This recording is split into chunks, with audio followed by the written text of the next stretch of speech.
Bonjour, bonsoir. Je reviens de 2 jours sur Paris où j'ai tourné le témoignage que je vais vous diffuser juste après cette introduction.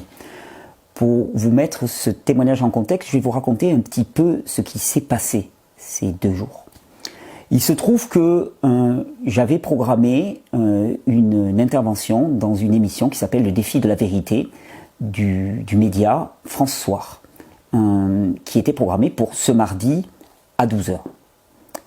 Dimanche, donc 2 jours avant, dimanche soir, sur la chaîne France 5 est diffusé un documentaire qui s'appelle La Fabrique du mensonge. C'est une émission qui s'appelle La Fabrique du mensonge, qui est censée dénoncer les fake news.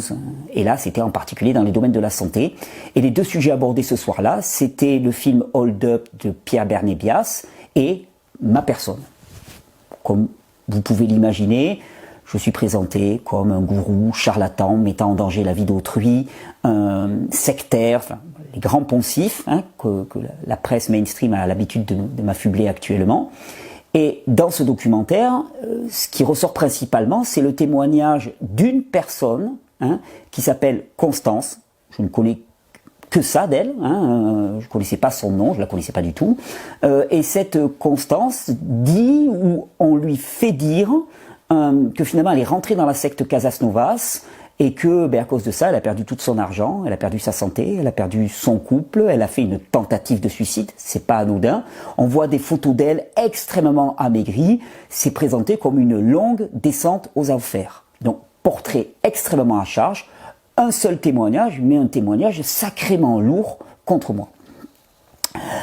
Lundi matin, François m'indique que l'émission n'aura pas lieu. L'audition du mardi n'aura pas lieu parce que j'imagine qu'ils ont vu ce qui s'est passé dimanche soir à la télé et que si c'est vrai, c'est grave et qu'ils ils peuvent pas me faire intervenir sur leur chaîne.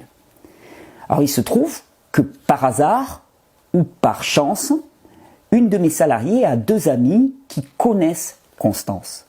Et ces 2 amis nous contactent ma salariée, et nous disent que Constance leur a confié, alors je la cite, qu'elle avait été piégée par France 5, qu'ils avaient coupé et recomposé complètement son témoignage.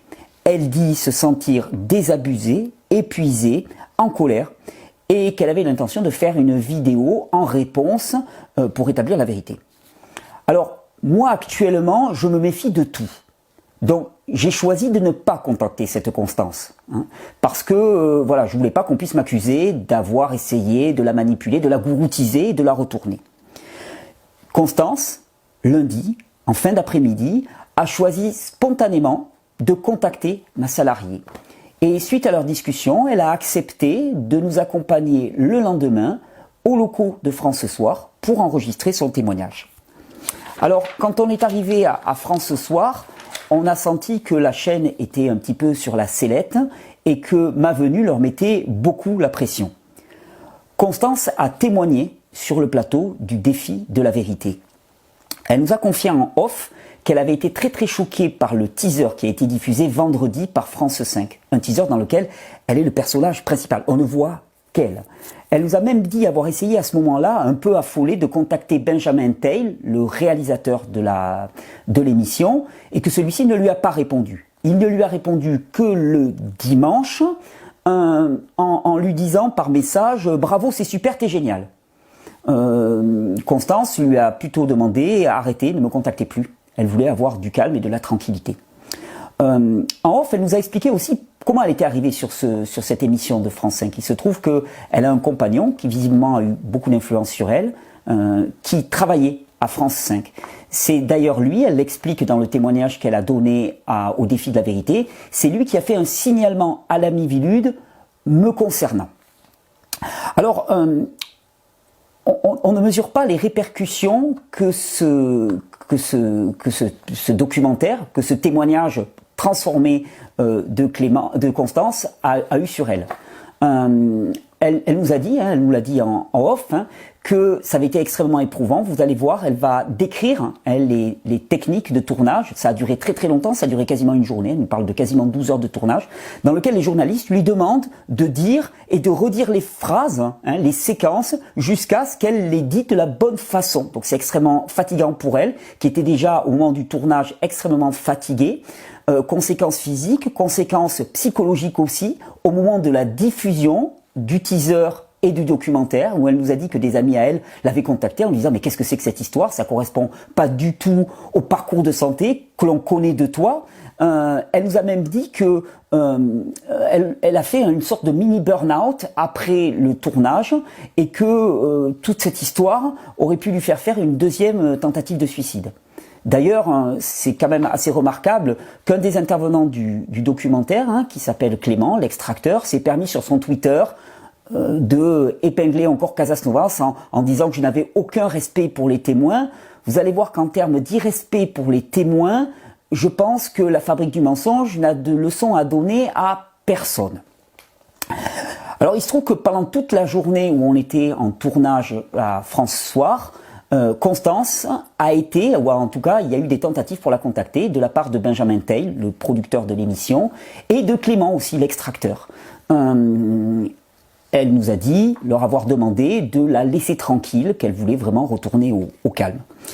Alors par précaution, parce que je savais que la chaîne de France Soir était en danger sur YouTube, j'ai demandé à Constance d'enregistrer moi-même son témoignage. Et c'est ce que je vais vous diffuser juste là, maintenant. Un témoignage non coupé, non tronqué, non manipulé, dans lequel il n'y a eu aucune extraction, hein, dans lequel elle va livrer ce qu'elle aurait voulu livrer aux journalistes de France 5 quand ils l'ont interviewé. C'est-à-dire un parcours d'errance médicale, de souffrance, dans lequel vous allez voir que la personne de Thierry Casanova s'apparaît très très peu, et surtout que j'ai pas grand chose à voir avec sa tentative de suicide, ni avec ses déboires financiers, ni avec la rupture de son couple. Elle va rétablir toute la vérité. Vous allez voir aussi dans ce témoignage que la Mivilude a un rôle très très particulier, puisqu'elle nous raconte comment la Mivilude lui a demandé si elle voulait déposer plainte contre moi et se joindre à la plainte qu'ils étaient en train d'organiser contre moi. La Mivilude, on y reviendra, ça sera l'objet d'une seconde vidéo, comme d'ailleurs on parlera aussi de Clément, l'extracteur, qui intervient dans le documentaire et de son rôle. Et dans le documentaire La Fabrique du mensonge, il y a aussi un intervenant sur lequel j'attire l'attention.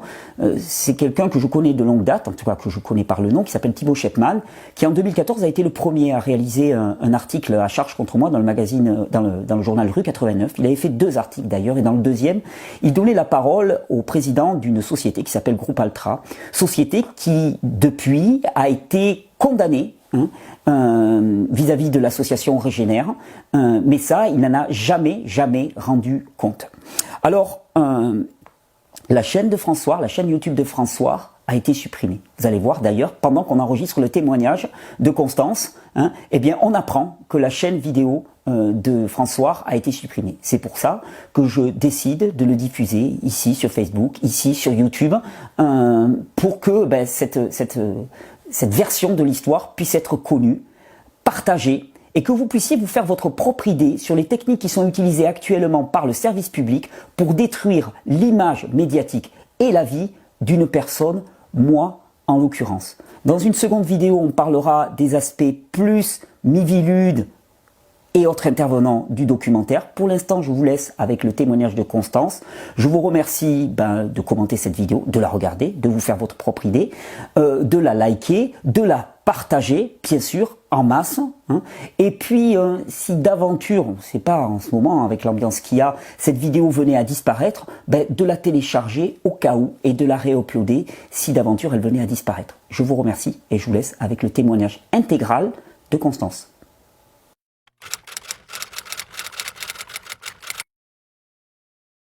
Bonsoir Constance. Bonsoir. Constance, on va mettre cette vidéo en contexte, si tu veux bien. Pourquoi on est tous les deux? Pourquoi on est tous les deux ici ce soir? Et qu'on accepte de se parler. Ouais, pourquoi c'est exceptionnel.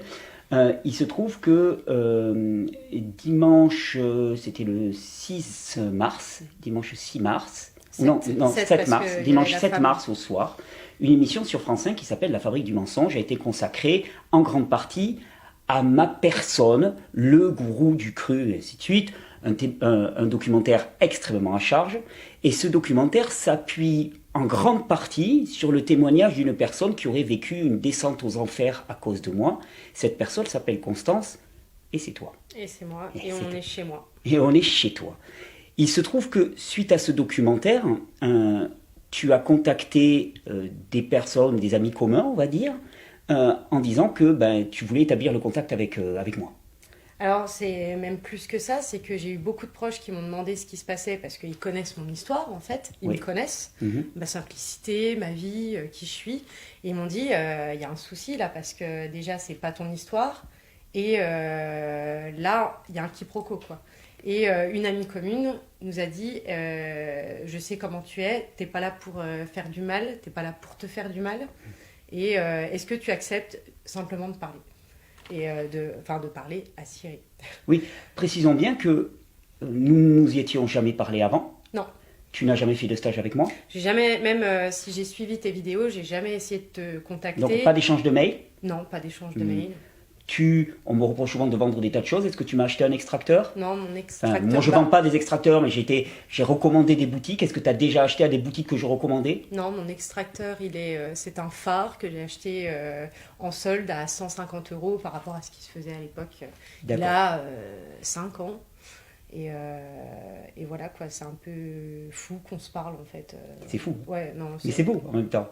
Alors, dans ce que tu m'as dit, une des choses qui ressortait, c'est qu'en fait, ce qui a été montré à l'écran ne correspond pas du tout, selon toi, ou en tout cas a été extrêmement manipulé par rapport au témoignage que tu as donné. Tu peux m'en dire plus? Est-ce que tu confirmes ça? Alors, oui, parce qu'il manque beaucoup d'éléments. Et surtout que j'ai accepté de témoigner après une opération. Donc, je venais de me faire opérer. J'ai voulu refuser plusieurs fois en disant, voilà, non, moi, ça va, enfin... Je suis fatiguée là en fait et j'ai accepté parce que le parcours que j'ai eu, je l'ai vu chez beaucoup de femmes, je l'ai vu chez beaucoup de personnes qui ont des maladies chroniques et je me suis dit c'est l'occasion au moins d'expliquer pourquoi on va peut-être être extrême dans notre santé quand on a une médecine qui va être extrême avec nous et la finalité n'a pas été rigolote en fait. Donc du coup, de fil en aiguille, je me suis dit que ouais, il fallait que je le fasse. Et derrière, tu as des équipes qui te. Oui, comment ça se passe le tournage? Tu as enregistré quelle durée? Parce que là, à l'écran, de mémoire, tu passes à peu près. C'est quand même assez long, hein, tu passes une grande partie du documentaire. Je suis le fil conducteur. Tu es le fil conducteur. D'ailleurs, tu es le seul témoignage. C'était prévu à l'origine, ça? Eh ben, on devait être plusieurs à témoigner. D'accord, et t'es la seule. Et puis, c'est pour ça que je suis à visage découvert, c'est parce que je racontais toute mon histoire, donc il n'y avait pas de peur à avoir, en fait. Donc, quand on se retrouve sur Facebook à se voir, alors qu'on n'est même pas informé que ça va sortir maintenant... Ils t'ont pas dit? Et que j'étais pas préparée du tout à ça. Non. Oui, parce que dans la bande-annonce de l'émission, il n'y a que toi, et on voit que toi, et on voit beaucoup toi. Et ça explose les scores, et c'est là où mes proches m'ont contacté en me disant « Mais il se passe quoi là? C'est quoi ce délire ?» On te connaît en fait. C'est pour ça que je suis un peu à bout de nerfs là, parce que... Oui, non, parce que voilà, déjà je suis assez isolée, tu as été malade des années et tout, et tu te retrouves avec un discours qui n'est pas ton miroir. Donc, d'accord. On va prendre vraiment du temps pour expliquer ton errance médicale, parce qu'en fait c'est pour ça que tu avais voulu témoigner dans cette émission. Ça n'a pas du tout été entendu, puisque c'est devenu un témoignage à charge contre moi, et moi j'ai à cœur de te permettre de témoigner de ce dont tu voulais réellement témoigner. J'ai juste 2-3 petites questions, parce que du témoignage qui ressort, par exemple, ce qu'on entend, c'est que tu as fait une tentative de suicide, et que ce qui est sous-entendu, c'est à cause de moi. Voilà. Est-ce que c'est le cas? Alors non. Non. J'étais, en effet, j'ai vraiment essayé de me soigner par moi-même, parce que il n'y avait plus spécialement de moyens, mais déjà, j'ai jamais coupé les ponts avec les équipes médicales. D'accord, donc tu n'as jamais été en rupture avec la médecine classique? Non, et il y a des médecins qui me suivent toujours, donc c'est un peu grave aussi, ce témoignage, parce que ça veut dire que personne n'a rien fait. Or, c'est faux. j'ai toujours des médecins qui sont là et je dois remercier quand même des médecins qui ont été plus que présents et qui sont battus pour me soigner. D'accord. Donc déjà, ça, c'est hyper grave parce que c'est faux. Et au moment où je fais cette TS, en fait, je me tourne vers le centre antidouleur. Donc pour dire que j'ai jamais non plus, j'ai jamais été dans mes œillères à croire en une chose, quoi. J'ai pensé que ça allait me faire du bien. Par contre, je suis restée ouverte. Et ces médecins du centre de la douleur, pendant 1 mois, 2 mois, 3 mois, je leur dis, écoutez, quoi que je fasse, ça va plus. J'arrive vraiment plus à manger. J'ai de plus en plus mal au ventre. Et quand on va pas bien, les douleurs sont plus fortes. Hein. Et j'ai dit, j'ai peur de faire une bêtise. Il se passe rien, le temps passe, mon état se dégrade de plus en plus, et les médecins font rien, jusqu'au moment où, en effet, j'avais presque prémédité cette bêtise, parce que je me suis dit, ça fait déjà des années que ça traîne, mais il y avait des médecins. Il y avait des médecins. Dans le documentaire, on entend aussi à un moment un bilan qui est terrible, et qui là aussi n'est pas explicitement associé à ma personne, mais implicitement. Tu parles de rupture de ton couple, tu parles que tu as perdu tout ton argent. C'est moi qui t'ai fait ça? Alors voilà, sorti du contexte, je perds mon argent parce que en 2015, je travaille. Je suis au musée de l'école. J'ai toujours eu des métiers quand même qui étaient assez artistiques, donc j'ai travaillé dans un cirque, là c'était le musée de l'école. Après un long temps avoir travaillé dans un hôpital, donc pour moi je suis hyper contente. Et je fais pour moi comme une crise d'appendicite. J'ai hyper mal sur le côté du ventre. Et là, je commence une première hospitalisation qui dure un sacré moment. Ils commencent à me dire que c'est la maladie de Crohn, tout ça. Vu que je viens de commencer mon poste, je perds mon poste. Ils ne vont pas garder quelqu'un qui est malade. Et à partir de là, s'enchaînent plusieurs hospitalisations en médecine interne. Donc au début, c'est maladie de Crohn, ils pensent à un lupus, on part à Strasbourg, je passe plein d'examens, donc les mois vont très vite défiler, et en fait, plus les mois défilent, plus je suis fatiguée, et je n'aurai jamais la possibilité de reprendre mon travail.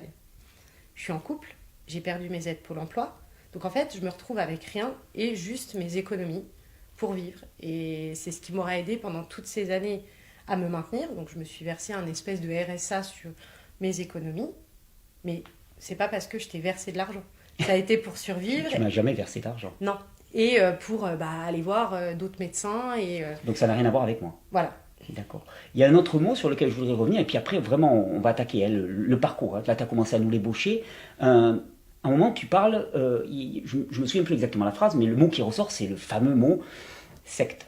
C'est ça. Secte. Tu dis, là, je me crois dans une secte. Alors, quand tu parles de secte, tu parles de quoi et de qui? Alors, de mon isolement. Parce que du coup, j'étais très dynamique et du jour au lendemain, t'es malade, machin, tu perds beaucoup de monde. Donc, je passe beaucoup de temps sur les réseaux sociaux, Instagram, Facebook. Et c'est quand j'arrête en fait de passer mon temps à parler de maladies en général, donc c'est-à-dire tous les comptes de santé, il n'y a pas que le tien, t'en as fait partie. Et vu que t'es dans les premières vidéos, dans le témoignage mis bout à bout, c'est toi que je vois et c'est toi qui me fait donner de l'espoir sur notre médecine. Mais il y a tous les autres comptes, qui sont d'ailleurs encore là, et d'ailleurs, il y a plein d'autres comptes qu'on remerciera parce que c'est des comptes qui soignent l'endométriose, qui se battent pour faire des associations, qui donnent des solutions alternatives quand on n'a plus de choix. D'accord. Et qu'on n'a pas d'aide de la part des médecins, quoi. Donc c'est ça qui... Je suis toujours sur les réseaux sociaux, j'ai plus Facebook, j'y vais quasiment pas. J'ai pas Twitter, je suis sur Instagram, j'ai un tout petit compte et je parle de cette secte d'internet en fait. Des donc c'est pas la secte Casasnovas. C'est pas la secte Casasnovas quoi. Je parle à 2-3 personnes où vraiment je suis proche, donc qui nous ont mis en contact parce qu'ils m'ont vu avant la maladie, ils m'ont vu tomber malade. Et ces gens-là sont pas non plus avec toi quoi. Ils te suivent mais ils vivent leur vie quoi. Donc secte, je fais vraiment attention aux réseaux sociaux parce que du coup, j'ai été aussi loin dans l'expérience des réseaux sociaux et comment ça nous englobe, quoi. Parce que dans le reportage qui est passé sur France 5, clairement, le qualificatif de secte se rapporte à moi. Tu l'as vu? Ouais, c'est ça.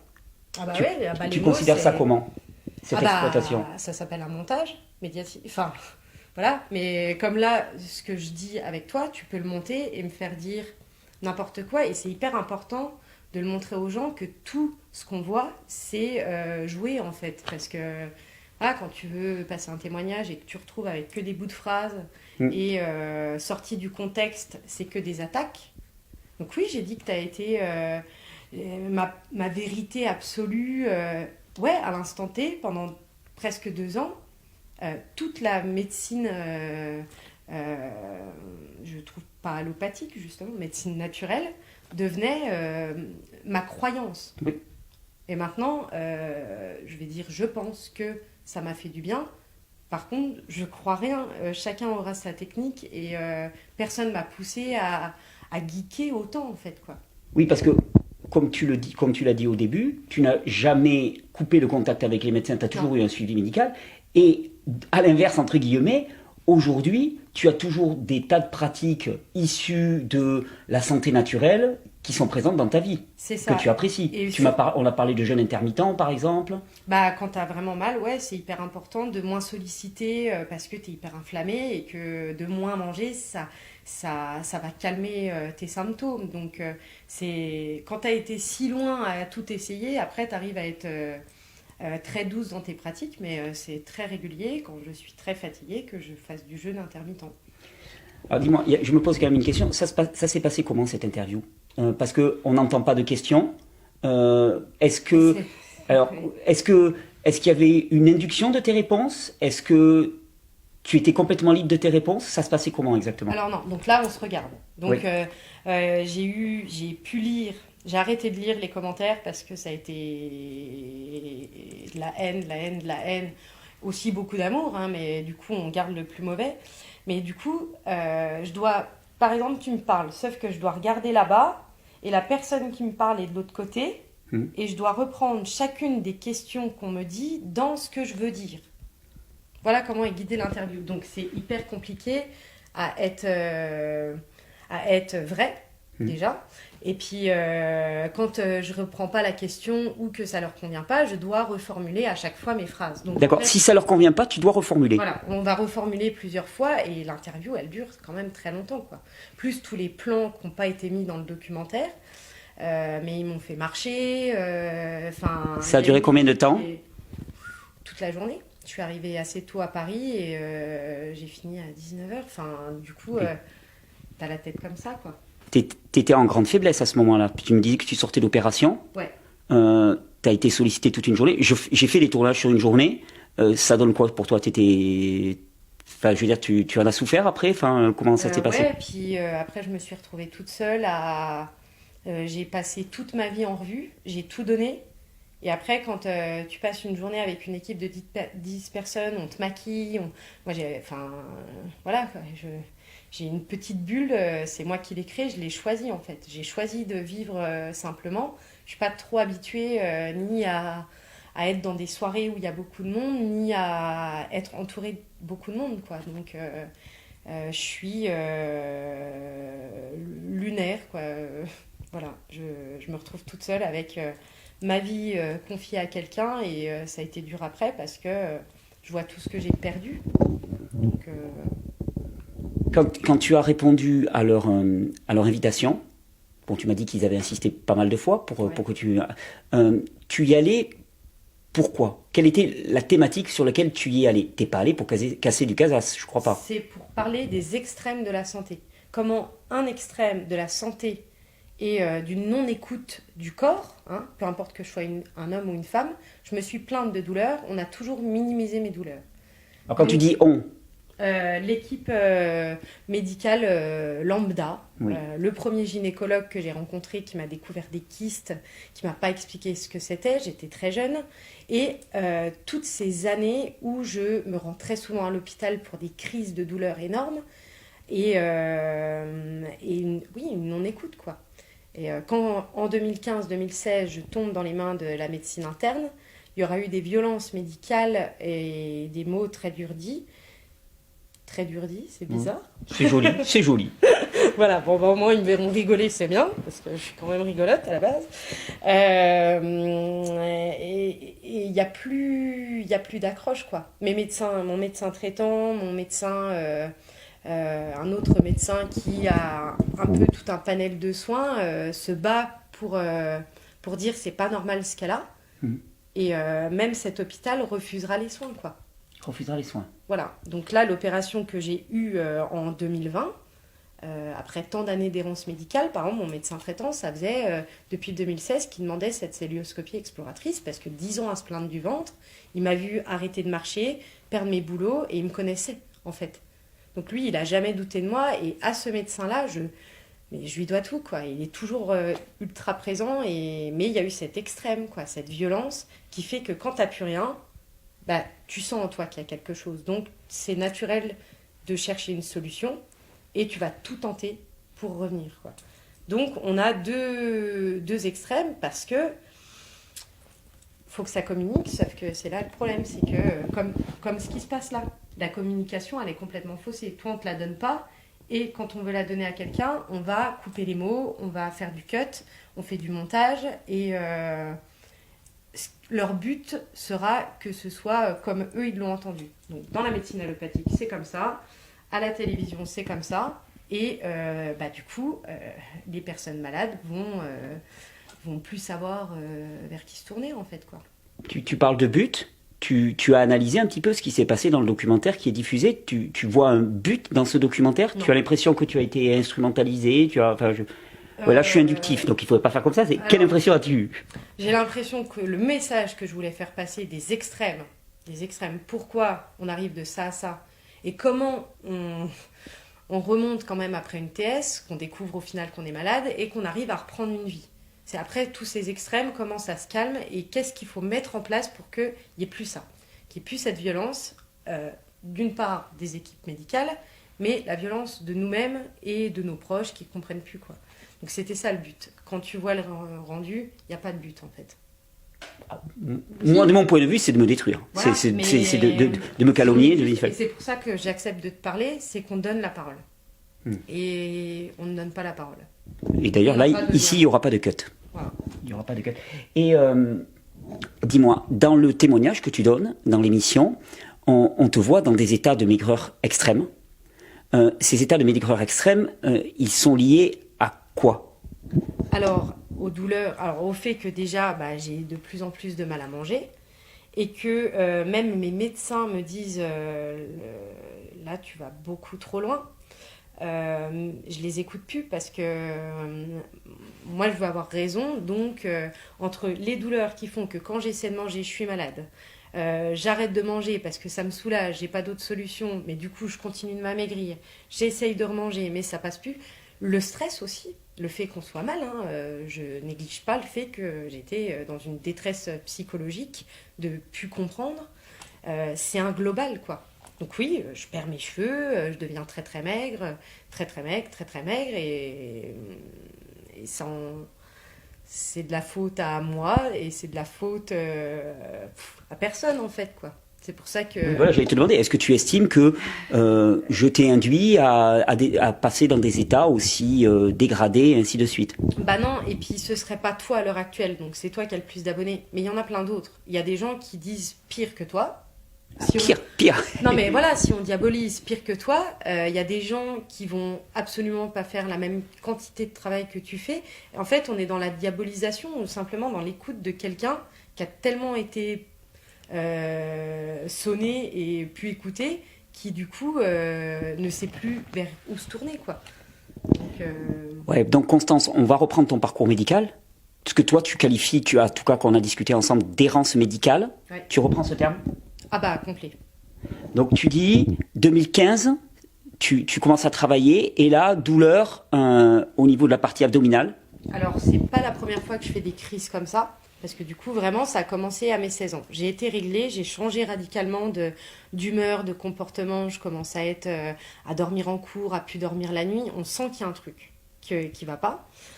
Donc j'arrive à travailler, mais des fois je vais chez ma mère et je reste 3 jours parce que je peux pas me relever. C'est elle qui me force souvent à aller aux urgences. Et en 2015, c'est la plus grosse hospitalisation que j'aurai sur ces 10 ans. Voilà. Parce que j'ai jamais eu d'examen et que, à force de devoir aux urgences, les urgences, ils t'écoutent même plus. Et je vais perdre mes mots. Donc 2015, je perds mon travail. Et je suis désolée, je suis vraiment fatiguée. Non, mais il n'y a pas de souci. Donc on en était... Donc tu me disais, 2015, tu perds ton travail. Ouais. Tu as ta première grosse crise à cause de cette la grosse crise induit l'hospitalisation. Et pour la première fois, ils me font passer une écho et là ils me disent waouh, vous avez le ventre dans un état, vous avez la maladie de Crohn. Ils me le disent comme ça et c'est pour ça qu'ils me gardent en hospitalisation. D'accord. Ça dure longtemps, je marche presque plus. Et du coup voilà, le contrat que je viens de signer, mais j'ai toujours travaillé, hein. Je travaille depuis mes 18 ans, même avant, à mes 16 ans, j'ai toujours travaillé. Et là je perds un poste qui me plaît et là c'est le début de la fin de toute cette errance médicale depuis mes 16 ans, quoi. D'accord. Dans le reportage, il est marqué que tu fais la rencontre de la secte et du gourou en tapant maladie de Lyme. Hein, c'est bien mis en scène. Voilà. Alors, on voit une de mes vidéos dans laquelle, je m'en souviens d'ailleurs, ce titre, elle s'appelle Lyme, la tique émissaire. C'est comme ça d'ailleurs que tu as découvert mes vidéos? Alors, c'est pour ça que j'ai dit, c'est en tapant la maladie de Lyme que je suis tombée sur Thierry Casasnovas. Et que l'aventure commence en avant Guingamp. Donc ça, c'est vrai. C'est vrai parce que, avec tout ce qui se passe, les hospitalisations, on ne trouve pas ce qui se passe. Donc il y a eu une hospite, 2 hospites. C'est un médecin psychiatre que je vais voir parce que moi, je crois sérieusement que je disjoncte. Et il me dit, juste que vous me dites, est-ce que vous avez été piqué par des tiques? C'est pas impossible que ce soit... pas la maladie de Lyme en fait, ça crée ce genre de symptômes, des douleurs un peu diffuses, et puis quand on est épuisé au bout des années à presque pas dormir, bah ouais, on a un peu mal partout. Et donc je me suis déjà pas auto-diagnostiquée. Oui, j'allais te dire parce que dans le documentaire, alors excuse-moi. Je passe pour une con quoi. J'allais pas te le dire comme ça, j'allais prendre un peu plus de tact, mais c'est vrai que quand j'ai vu le documentaire dimanche, je me suis dit la fille, elle s'est auto-diagnostiquée, maladie de Lyme, enfin elle sort ça d'où, enfin ça semble tomber de nulle part. Ouais, quoi. Voilà, je vois une vidéo et oh bah ouais tiens j'ai ça. Donc admettons, je sais pas, là aujourd'hui j'ai tel symptôme. Hop, je vais aller sur Doctissimo, puis ce sera ça. Donc, non, il faut replacer que c'est des médecins. J'ai passé un test ELISA, un Western blot. Oui, donc les classiques pour déterminer le... Voilà. Ouais. Donc, je commence à parler en médecine interne de maladie de Lyme et tout. Je vois que c'est impossible d'en parler. Et avec mon conjoint, avec certains amis proches, moi, j'ai pas spécialement de famille hyper proche, hein. J'ai des oncles, des tantes avec qui je m'entends très bien, mais on n'est pas en contact tout le temps. Du coup, je suis vraiment avec mon conjoint. Il me connaît d'avant et on veut savoir pourquoi je dépéris. Et donc, il y a le Western blot qui va afficher des chiffres. Voilà. Je suis pas positive spécialement. Pour moi, je le range. Je me dis, bah, c'est dans ma tête, je suis folle. Et je regarde même pas ta vidéo sur le moment, tu vois. C'est quelques semaines après, quelqu'un regarde mon Western blot et me dit bah écoute, c'est pas normal en fait que tu aies des marquages. Il faudrait que tu puisses en parler avec quelqu'un et tout qui s'y connaisse un peu. Et à partir de là, je commence à m'intéresser à la maladie de Lyme. Voilà l'histoire. Donc on est loin de je m'automédique, je m'autodiagnostique et je fais tout dans mon coin, quoi. Ouais. Ça c'est... De toute façon, tu le disais au début, tu as toujours été suivi par des équipes médicales. Ça, c'était en quelle année? Le diagnostic de Lyme posé par ton médecin psychiatre, c'est quand? Du coup, mi-2016. Après toutes les hospitalisations en médecine interne. D'accord. Ensuite, le parcours, c'est quoi? Une fois que ce diagnostic est posé, comment ça s'est passé pour toi? Alors, ça va être différents soins. D'ailleurs, même dans le documentaire, il y a un moment où je suis très très maigre, mais quand même, on voit que j'ai un bandage, on voit que je suis passée en fait dans des mains médicales, hein, quand même. J'ai une perfusion et on va essayer des traitements jusqu'au moment où on se dit, là on a eu beaucoup de traitements. Naturel, moins naturel. Donc c'est pour ça que j'alterne des jeûnes, que j'essaye vraiment la santé naturelle parce que j'aurai des traitements sur la maladie de Lyme. Et puis à un moment, le médecin dit stop, on va continuer dans le naturel parce que les traitements peuvent être très agressifs et tout. Là, on a fait le tour de la question. Et il y a eu une présence quand même, mais une erreur aussi de diagnostic presque parce que... Mais voilà, donc pour dire que j'ai toujours eu des infirmières, des médecins, Il y aura eu presque 3 ans à croire que j'ai... Ouais, 2 ans et demi, 3 ans que j'ai la maladie de Lyme. 2 ans, non, 2016, ouais, plus de 2 ans. À croire que tu avais la maladie de Lyme? Bah du coup, il n'y a pas d'autre diagnostic, mais j'ai toujours mal au ventre, je vais toujours pas mieux en fait, et on voit mon état dépérir. C'est là où on se dit, c'est pas normal en fait que je continue de me dégrader, alors que d'autres personnes qui ont eu les mêmes traitements que moi par huile essentielle ou choses comme ça remontent quand même la pente quoi. Après, on connaît tellement pas la maladie de Lyme en fait que c'est un peu le sujet qu'il faut pas toucher, il faut pas en parler comme ce qu'on voit là en ce moment. Il ne faut pas toucher, pas en parler. On laisse bien dans son coin et puis on ne va pas essayer de donner la parole à la maladie de Lyme. C'est exactement ce qui se passe pour plein de sujets et du coup, t'es seul, quoi. Et comment ça se termine cette histoire? Tu as parlé d'une opération. Cette opération, qu'est-ce que c'est? Quelle opération tu as suivie? Donc du coup, avec l'errance médicale, donc c'est vraiment pas toi, c'est que je me dis, ouais, j'ai des traitements, je vais pas mieux, bah, j'ai pas fait assez bien, ouais, c'est dans ma tête. Faut bien tout mettre, cette errance de plus de 10 ans, où dans ta tête, toi, tu penses que t'es une merde. Voilà, ni plus ni moins. C'est de ta faute si t'es malade, tu commences tout le temps à... Et puis les gens sont durs avec toi, t'as qu'à te pousser, ouais, c'est toi qui te conforte dans la maladie. Donc, je fais cette merveilleuse TS. Et Tentative de suicide? Ouais, tentative de suicide. Et qui a failli ne pas être une tentative, en fait. Donc, c'est pour ça que j'ai envie de parler. Parce que quand on est malmené par le système médical, c'est ce qui se passe. Hein. Mais on le voit en ce moment dans l'éducation, on le voit avec l'isolement qu'on vit. C'est très tabou, on n'en parle pas. Hein. De la tristesse qu'on vit, de la solitude, et qui emmène à des suicides. Hein. Ça, c'est complètement tabou. Et du coup, je sens en moi que c'est pas dans ma tête, et je reprends contact avec un gastrologue.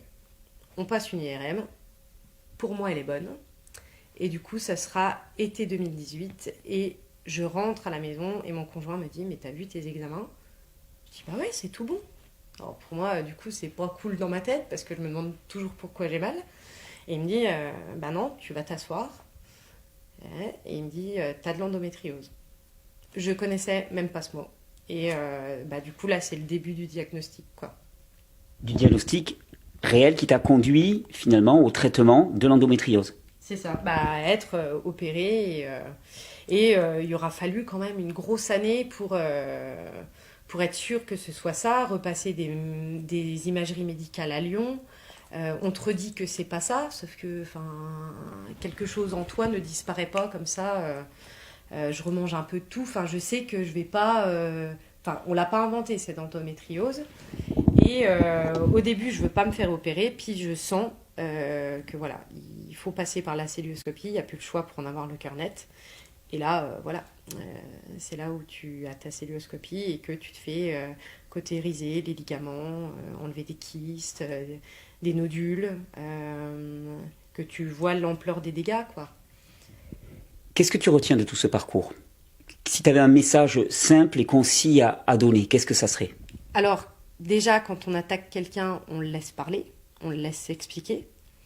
Quand on donne la parole à quelqu'un, on raconte toute l'histoire ou on raconte pas. Et troisièmement, on t'attaque toi en l'occurrence. Je sais qu'on va m'attaquer, c'est déjà ce qui se passe de toute façon.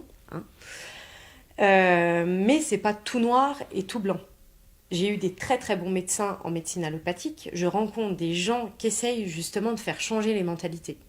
Par exemple, au centre de la douleur, on dit accès à des soins, il y a de l'hypnose, c'est très très compliqué d'arriver à les avoir en fait ces soins. Il faut 1 an, 2 ans de patience. Non mais sérieux quoi. Donc voilà, c'est vraiment pas tout noir, pas tout blanc. Et quand on a 10 ans de médecine qui nous écoute pas, bah forcément c'est humain de vouloir aller bien.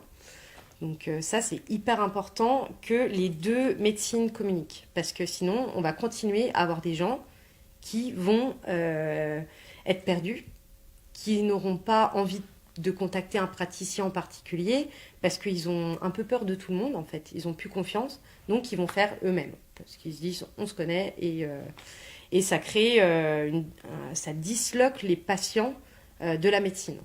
Donc voilà, il y a des très bons praticiens dans tout. Et dans la médecine naturelle, il y a des formations qui sont accessibles en ligne en 3 minutes.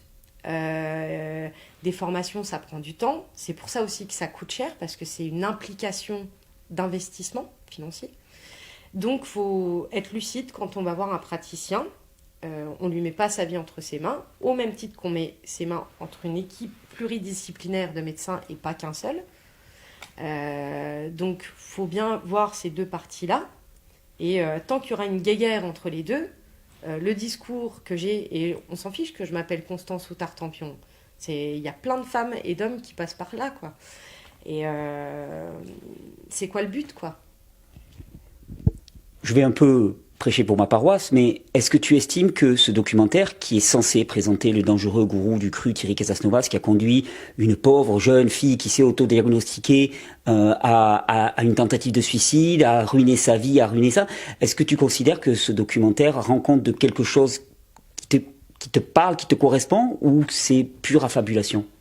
C'est pure affabulation, et quand bien même, admettons, on n'est complètement pas d'accord, la vie. Mais là, on coupe pas, on a dit qu'on coupe pas. On va le laisser. On va le laisser. On peut attendre qu'il...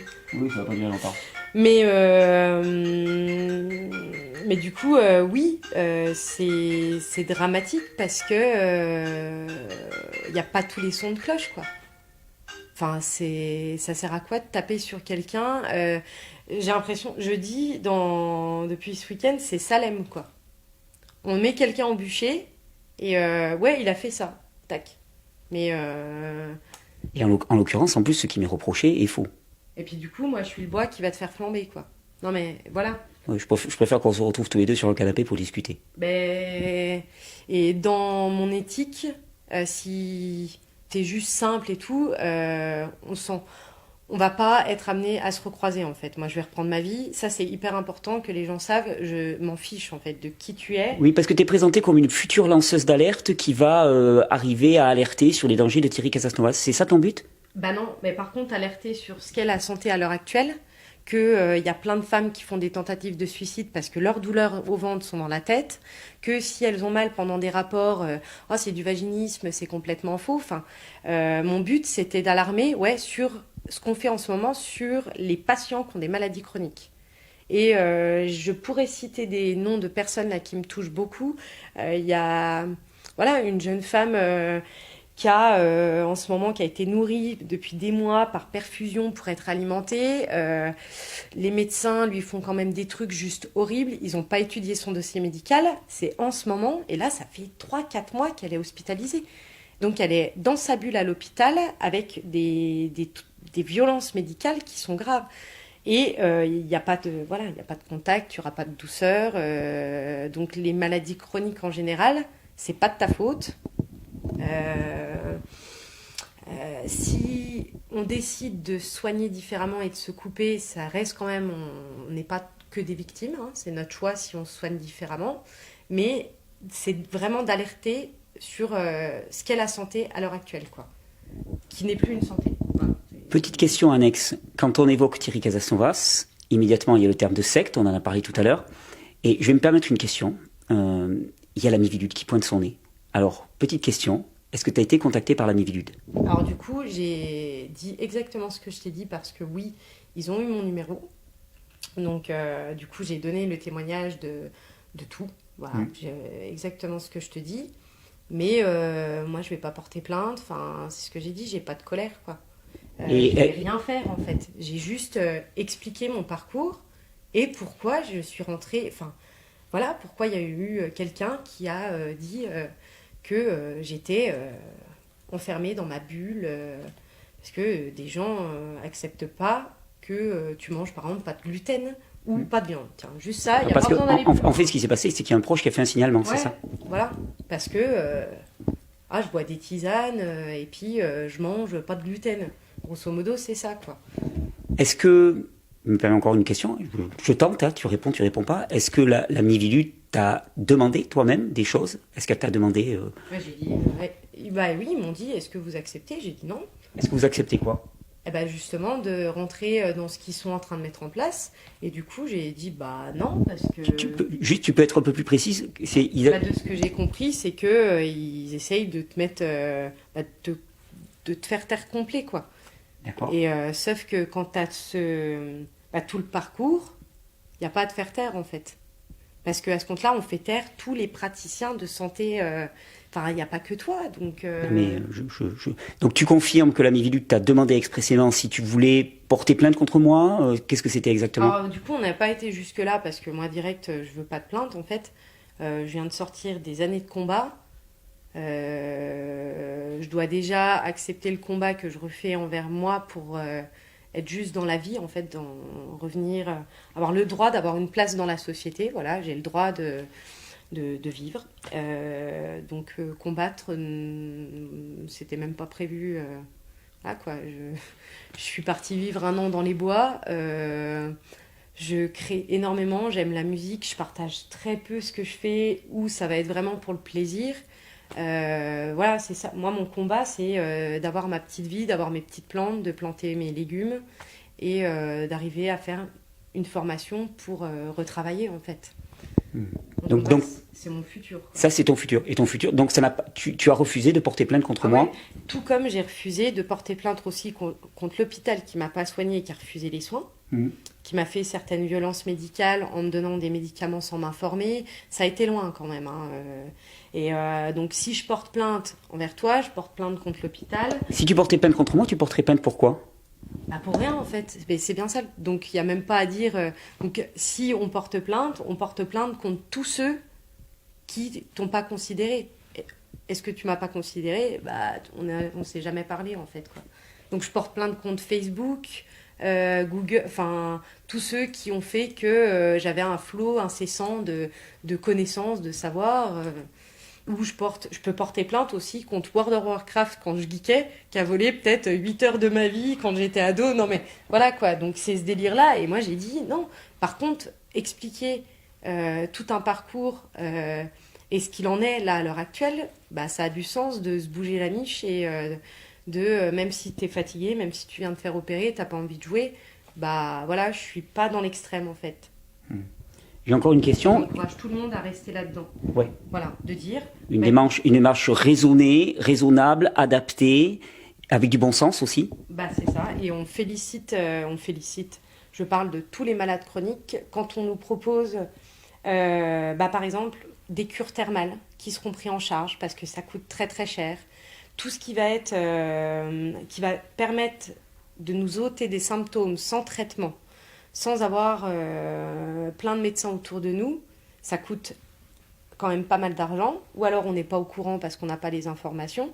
Et là, il y a de plus en plus de médecins dans la médecine allopathique qui proposent ce genre de soins. Donc on sent qu'il y a un mouvement, mais même ces médecins-là vont pas forcément faire l'apogée ils vont pas forcément dire qu'ils vont prescrire des huiles essentielles, des cures thermales, des massages, du yoga, de la marche, de la respiration. Donc voilà quoi. Tu as été la seule à témoigner dans ce film. Tu ne t'y attendais pas, c'est ce que tu m'as dit. Comment ça s'est passé le tournage? Il y a 3 autres intervenants dans le film, des intervenants qui viennent pour m'accuser. Est-ce que tu les as rencontrés? Est-ce que tu les connais? Est-ce que tu as échangé avec eux? On n'a croisé personne. Personne. Donc chacun, je sais pas en combien de temps ils ont fait le docu. En fait, je sais pas grand-chose, quoi. Moi, j'ai donné mon parcours et les personnes qui étaient là, bah, c'est quand tu vois le docu, même le nom, j'étais là, c'est quoi le sujet du documentaire, là? Mais vraiment, hein. Je savais pas de quoi on parlait de base, je suis assez déconnectée et je vais pas dans les complots. En fait, si tu cherches, voilà... tu t'arrêtes plus, quoi. Donc c'est le complot de la courgette, c'est le complot de la carotte, c'est le complot de la constance et voilà, le complot de la harpe, peu importe, mais en ce moment c'est que ça et je suis pas dans la colère. Faut parler, il y a que ça, quoi. Donc quand le documentaire est sorti, quand tu as vu la bande-annonce, qu'est-ce que tu as pensé, qu'est-ce que tu as fait? J'ai dit ça va chier dans le pâté. Et en fait, non, vraiment, ce que j'ai fait, on m'a dit des proches, À moi, m'ont dit, oh, toi, tu dis plus rien, tu te tais, là, t'arrêtes, tu partages tes petits dessins, tes machins. Mais en fait, j'ai vidé une vidéo sur mon Instagram pour expliquer à mes proches qu'il manquait beaucoup d'infos. Et j'ai pas beaucoup dormi. Donc, je parais un petit peu à bout de nerfs, mais en vrai, je fais des crises d'angoisse. Parce que j'ai senti que mes mots, là, je maîtrisais plus rien, quoi. Et que c'était, hop, t'as 1 million de vues et c'est pas du tout le but, quoi. Est-ce que tu as fait part de tes remarques, voire de tes reproches, voire de ta colère à l'équipe du film? Et qu'est-ce qu'ils en ont dit? Alors, ils m'ont réécrit le soir du documentaire, voilà, pour me dire waouh, super docu, machin. Et moi, j'ai dit maintenant, vous me foutez la paix, c'est fini. Et d'ailleurs, je le précise, là, je parle une bonne fois pour tout, avec un E, mais je suis pas médiatisée, je m'expose pas plus que ça sur les réseaux sociaux. Et une fois que tu as dit, enfin, voilà, ta vérité, qu'au moins on t'a laissé t'exprimer, moi après, je vais pas aller chercher plus loin, quoi. Donc c'est la dernière journée où je vais consacrer du temps à un combat qui m'appartient même pas, quoi. Parce que je soutiens encore l'endométriose, j'en parle énormément, mais sous forme artistique, ou de prévention face à des femmes, des jeunes femmes et tout. Mais voilà, quoi. Moi, c'est ma petite vie et je suis bien dans mon calme, quoi. Donc ça, ils se rendent même pas compte que tout ce que j'ai reconstruit en me séparant, d'avoir été choquée de ne pas être écoutée depuis mes 16 ans, hein. Donc c'est pas toi qui m'as fait quitter mon couple, hein. C'est le fait que j'avais absolument besoin de me retrouver parce que j'ai toujours du coup écouté les autres, quoi. Jusqu'au point où tu t'écoutes même plus toi-même, quoi. Donc tout ce que j'ai ici... Je sais vous dire, la chaîne de François a sauté Ok. sur YouTube. Voilà. Ok, donc là on vient d'apprendre que la chaîne de François a sauté. Donc la chaîne vidéo, on peut le dire, où cet après-midi on était allé pour enregistrer ton témoignage. Voilà, j'avais Donc- accepté, j'ai dit François, au moins il n'y aura pas de cut, je peux être concise et il y a un moment... Donc ça a du sens ce qu'on fait là, Non mais... Constance. Ça a vraiment du sens et Et je ça te a du- remercie. Je le dis pour l'anecdote, le moment le plus savoureux pour moi de cette journée, ça a été quand ce matin, on s'est vus pour la première fois tous les deux. Ouais. On a croisé notre regard, parce qu'en théorie, tu es censée être celle qui m'a démonté dans un documentaire. Je suis censé être un gourou de secte hyper dangereux, et ça a été juste génial, en fait, cette Bah, rencontre. et puis j'avais peur quand même, mais en même temps, Alors que je t'étrangle.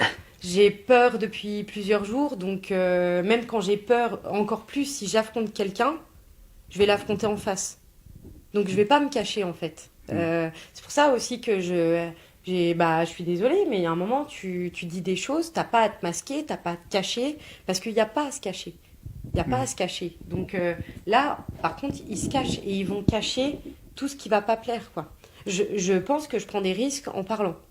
Mais face à l'endométriose, et j'en viens à plein de maladies chroniques, je parle avec une femme et je lui dis c'est pas normal que tu aies mal, c'est pas normal qu'en plus d'1 an tu n'aies pas eu de soins, que les médecins n'aient rien fait et tu demandes des soins. Donc on en est toujours là, c'est que ça va mettre 1 an, 2 ans, 3 ans, même quand tu as eu un diagnostic, t'as de l'adénomiose, t'as de l'endométriose, l'adénomiose c'est pire, quoi. T'as rien. On te fera passer aucun examen. Donc je suis déjà dans le conflit, j'ai pas envie de m'en rajouter d'autres, quoi. Mais je le fais avec des gens que je connais, je passe pas par des assos, enfin, je me sens pas investie d'une mission divine, simplement je l'ai vécu. Ça va me prendre 5 minutes de dire à quelqu'un, t'as le droit de te faire soigner, et c'est pas normal. Constance, est-ce que tu estimes que là, tu as passé le message que tu voulais faire passer, que tu aurais aimé faire passer si tu n'avais pas, alors ça c'est mon interprétation, été trompé par cette équipe de télévision? Ouais, bah déjà beaucoup plus, parce que voilà, ça a commencé à mes 16 ans, je vais avoir 30 ans, donc ma vie de femme, elle commence. Ma vie de femme, elle commence en ayant perdu quelqu'un que j'aimais parce que je m'étais tellement perdue qu'il fallait un temps à moi seule pour savoir qui j'étais. Et quand tu as sécurisé tout ça, qu'on te propulse, alors que tu n'es pas préparé, toi, tu t'es jamais exposé en fait. Faut un moment, ouais, pouvoir être tout expliquer, quoi, parce que c'est pas voilà, c'est pas des gens tout seuls dans leur coin qui s'autodiagnostique. Enfin, pour mon cas, voilà, c'est pas l'histoire, quoi. Donc, On vient d'apprendre que la chaîne de France Swart, sur laquelle nous avions témoigné tous les deux séparément aujourd'hui, pour faire connaître la vérité de cette histoire de manipulation, vient de sauter. Est-ce que tu as pu comprendre aussi au travers de cette aventure dans laquelle tu as été plongé sans le vouloir, t'as été propulsé dans un truc que tu ne maîtrisais pas du tout, c'est ce que tu m'as dit, tu confirmes? ah bah, et puis ouais, je suis pas là-dedans. Il y a un truc chez moi, j'ai pas internet, donc j'ai la 4G, j'ai pas la télé. Donc est-ce que tu as pu mesurer à quel point les voix alternatives, les voix différentes actuellement sont empêchées de s'exprimer? Est-ce que tu reprendrais ces mots? Alors je suis très inductif, mais est-ce que c'est ce que tu considères? Alors oui, parce que donc j'ai eu l'opération. Donc je suis franche avec mon chirurgien, il accepte de m'opérer et en plus il a fait un travail, enfin mon nombril il a rien eu quoi. Quand je vois le boulot de certains chirurgiens qui vont vraiment voilà, tout charcuter et tout, moi ça a été de la chirurgie réparatrice. Donc on est venu cautériser pour que ça saigne à l'intérieur, c'est-à-dire que maintenant je peux vivre quand j'ai des cycles. Hein. Et je lui ai dit, par contre, je ne veux pas de pilule, je ne veux pas d'hormones et je veux faire par exemple de la marche, du yoga, de la respiration. Voilà, ces derniers temps, du coup, je suis tellement tendue que je suis en train de retomber malade, quoi. Après le docu, j'ai fait un espèce de burn-out, je me suis blessée, j'ai dit plusieurs fois que je pouvais pas, bah mon corps il a parlé quoi, il peut pas. Donc même là aujourd'hui, je mets aussi ma santé un peu de côté parce que Je t'en remercie. je dépasse des trucs quoi. Et mon médecin m'a dit ouais c'est génial et si tout le monde essayait de changer ses habitudes, manger plus sainement, tu peux t'autoriser des bons moments. Mais il fait, moi je te suis à 100%. Et ton endométriose va aller beaucoup mieux. Mais... Ouais. Et là c'est moi qui vais prendre un petit peu le micro parce qu'effectivement, Ouais. ce que tu décris, c'est ce que je vois moi à mon niveau. C'est-à-dire qu'il y a énormément de médecins, en particulier des médecins généralistes, qui veulent absolument une approche que j'appellerais intégrative, c'est-à-dire dans laquelle les approches naturelles et les approches plus allopathiques d'urgence collaborent, font chacune ce qu'elles peuvent faire sans opposer les gens. Et il y a quelques intérêts qui sont très présents sur la toile, qui essayent de faire taire ces gens, que ce soit les médecins ou que ce soit les médecines naturelles. Et ton témoignage, cette manipulation qu'il y a eu au travers de cette émission, j'espère qu'ils vont permettre aussi de voir que ça correspond pas à l'envie du plus grand nombre. Je pense que la plupart des gens, ils ont envie de pouvoir à la fois parler de santé naturelle et de santé allopathique avec leurs médecins, avec leurs naturopathes, de les voir tous collaborer les uns avec les autres, pour faire qu'en fait, ça soit le meilleur pour tout le monde, quoi. En fait, que la santé progresse. C'est ça. Et puis de les rendre plus accessibles aussi. Ouais. Hein, donc tous ces médecins qui se mouillent, qui se forment, parce qu'ils aiment soigner, quoi. C'est quand même leur but. Ils sont pas là. Ceux qui sont fermés, bon bah c'est leur choix. Mais il y a quand même, je trouve, de plus en plus de médecins qui essayent de se battre du coup en sous-marin, mais qui proposeront des alternatives pour le bien de leurs patients, quoi. Donc on s'en fiche du nom. D'ailleurs, c'est médecine. Point. Médecine. La médecine, c'est un soin global, quoi. Donc voilà. Merci Constance. Bah, Merci beaucoup. C'est important pour moi parce que je t'avoue que quand moi j'ai vu le documentaire, alors je commence à être habitué à me faire cracher dessus à force de mensonges, mais de voir qu'une personne pouvait m'attribuer, pour moi, de façon mensongère, tu vois, le fait que je sois responsable de sa tentative de suicide, de sa perte d'argent et tout, ça m'a estomaqué. D'abord mis en colère, puis inquiété pour la personne, de me rendre compte qu'en fait, tu étais juste totalement manipulé et que ton discours a été totalement tronqué. Ça me rassure quelque part. Ça me rassure pour toi, ça me rassure pour moi, ça me rassure aussi pour la véracité de ce qu'on essaye tous d'amener, parce qu'il y a tellement de gens qui, dans le milieu médical comme dans la santé naturelle, essayent d'avancer pour le meilleur. On fait ce qu'on peut, on apporte chacun des éléments, et le plus important, ça serait que tout le monde arrive à discuter et non pas à s'opposer de manière caricaturale. Qu'on fasse ce que nous, là, nous faisons, c'est-à-dire qu'a priori, on serait les deux plus grands ennemis du monde, et en vérité, on discute, et on s'explique, et on se comprend, et voilà, et puis on avance. Et puis, on porte le message qu'on veut faire passer. On s'en fiche même si on n'est pas d'accord, en fait. Pour le bien commun, il y a un moment, on le voit bien, quoi. On est tous en train de se taper dessus. Tous ceux qui sont différents, c'est se balancer la balle entre eux. Résultat, on est heureux dans ce monde-là? Pas trop, quoi. On voit l'éducation, hein. Quand je dis j'essaye de tout observer les inégalités, on ne parle pas de certains enfants qui ont des besoins à l'école, donc besoin d'une ATSEM, des besoins spécifiques pour qu'ils puissent apprendre. Plutôt que d'écouter les parents et tout, on le déscolarise.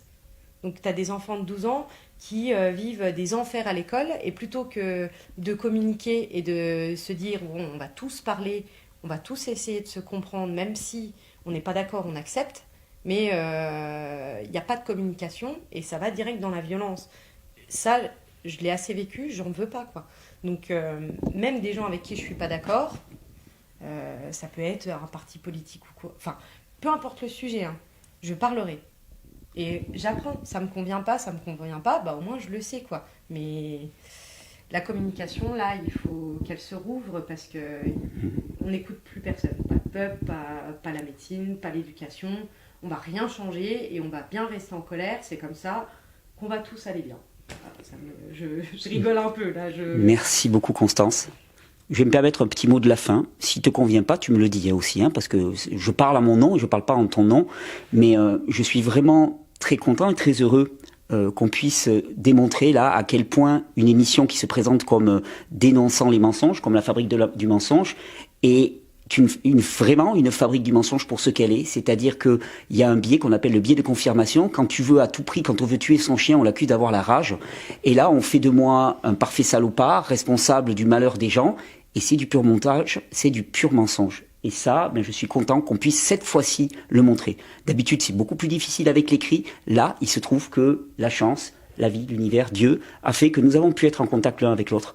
Et je te remercie sincèrement d'avoir fait cette démarche. On dit qu'il n'y a pas de mauvais chiens, mais des mauvais maîtres. Voilà. Et, moi, j'ai pas de Dieu ni maître, mais voilà, l'énergie. L'action qu'on a fait, de faire jusqu'au bout, et le message qu'on a voulu faire passer l'un et l'autre est passé, et maintenant on reprend sa petite vie. Donc moi je reste dans ma petite bulle, hein, parce que je dis souvent que j'ai une grosse bulle protectrice, et je te souhaite du courage, parce que ce qui s'est passé là, je sais qu'il y en aura d'autres, et pas que sur toi, sur plein de personnes. On va voir des trucs phénoménaux ces prochains temps, donc... Merci beaucoup. On vient d'apprendre donc que la chaîne France Soir avait sauté. Donc ceci sera son seul témoignage par rapport à cette formidable arnaque qu'a été la fabrique du mensonge. Et surtout, on parle des extrêmes là, de la médecine, mais du coup dans les propos, je conseille à tout le monde de ne pas être trop extrême en fait.